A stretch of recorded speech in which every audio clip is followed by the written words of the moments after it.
The story of Perseus and Medusa. Once upon a time, there was a king named Acrisius. A prophecy said that he would be killed by his own grandson. Oh no! I must do everything I can to make sure the prophecy doesn't come true. I must make sure that my daughter Dani never meets another man. Guards, go and lock Dani away in a tower and make sure that no one ever meets her. So Dani was locked away in a tower and no one ever came in or out. Dani began to feel very lonely and King Acrisius was very happy. But the king of the gods, Zeus, fell in love with her. And he came to her in the form of a shower of gold.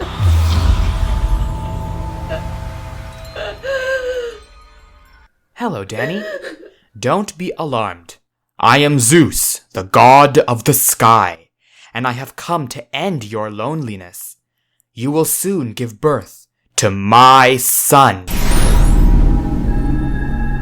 She soon gave birth to a baby boy, just as Zeus had said. She decided to name him Perseus.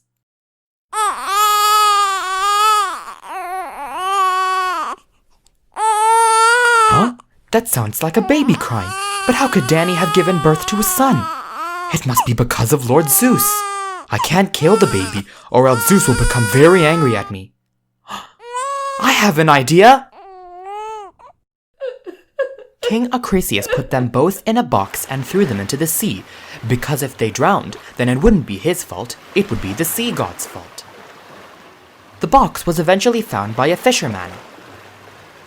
Hey, what's this in my net? A box? I wonder what's inside. It's a lady and a baby. Hello, my name is Dani and my baby's name is Perseus. Can you help me take care of him? Of course, Replied the fisherman. I will help you take care of Perseus. So Dani and Perseus lived happily with the fisherman.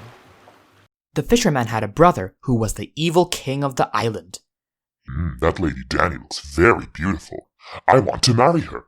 Hello, I am the king of this island. Will you marry me? I'm sorry, but I can't marry you now. Maybe I'll marry you when my son Perseus has grown up. 20 years later. Dani, now that Perseus has grown up, will you marry me? Well, you see, Perseus doesn't have a way of earning money. I'll marry you when he has a job of his own. Grr, fine. Every time I want to marry Dani, she refuses because of her son, Perseus. I must get rid of him somehow. Hey you, Perseus! Yes? I've decided to give you the chance to become a hero. I want you to go and bring me the head of Medusa the Gorgon. Okay. Perseus immediately set off for his journey. Medusa was a monster who was half snake, half woman, had snakes instead of hair, and whoever looked directly at her would turn into stone. Perseus did not know how he was going to kill her, let alone cut off her head without turning into stone. Suddenly, the god Hermes and the goddess Athena appeared.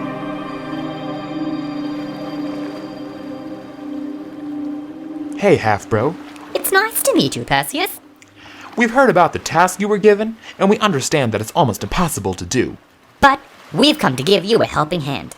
To kill Medusa, you need to know where she lives, and the only people who know where she lives are her sisters, the Grey Sisters, who are 3 witches who all share one eye in order to see. They've got to know where Medusa lives. We'll personally take you to their island. And so they do.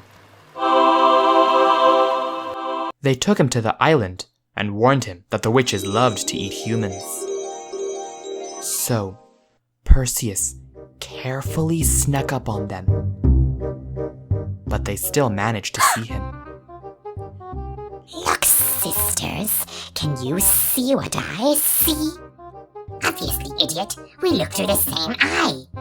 A delicious human for us to eat. Yum, yum, yum. Do you want to eat him cooked or raw? Let's eat him raw, so we can touch him with our bare hands. I agree, I haven't exercised in years. But before the witches could do anything, Perseus stole their eye. Our eye! I can't see anything. What have you done to our precious eye? I have stolen it from you, and if you ever want to see anything again, then you will tell me where your sister Medusa lives. Okay. So they told him how to get to the island and the cave where Medusa lived, and Perseus gave them their eye back. He went back to Hermes and Athena, told them about the island, and they took Perseus there. When they arrived, Athena and Hermes said that they weren't going to go with him to the cave. But we will still help you. Here, take this sharp sword and shield to fight with. Remember, you should kill Medusa while only looking at her in the reflection of the shield, so that you don't turn into stone. Gee, thanks for the advice, Athena. And I will personally give you a bag, my winged sandals, and a cap. You can use the bag to put Medusa's head inside and carry it with you.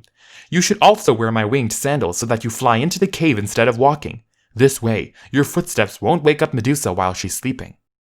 Okay, the bag and the sandals are useful, but why would I need a cap? That cap belongs to the Lord of Death. When you wear it, it makes you invisible so that Medusa can't see you. That makes sense. Thanks, Hermes. You're welcome. Best of luck!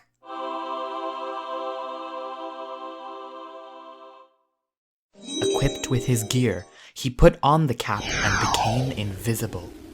He did everything exactly how Athena and Hermes told him to. He carefully flew into the cave.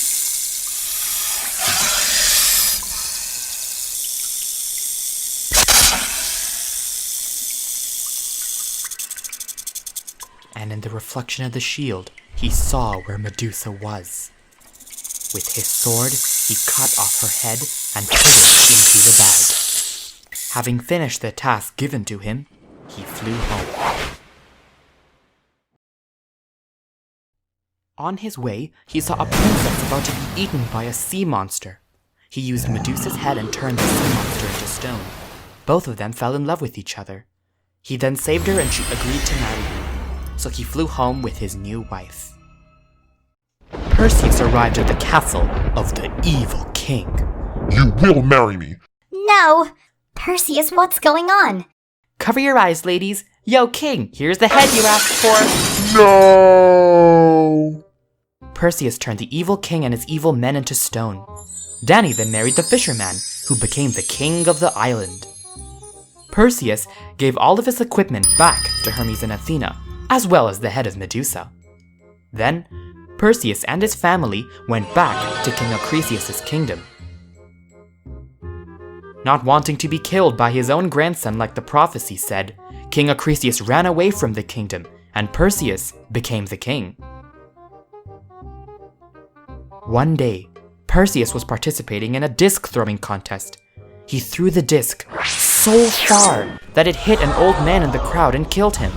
The old man was King Acrisius, who died at the hands of his own grandson, fulfilling the prophecy. Perseus and his family all lived happily ever after. The moral of the story is that you can never escape your destiny, no matter how hard you try, for fate and karma will always catch up to you.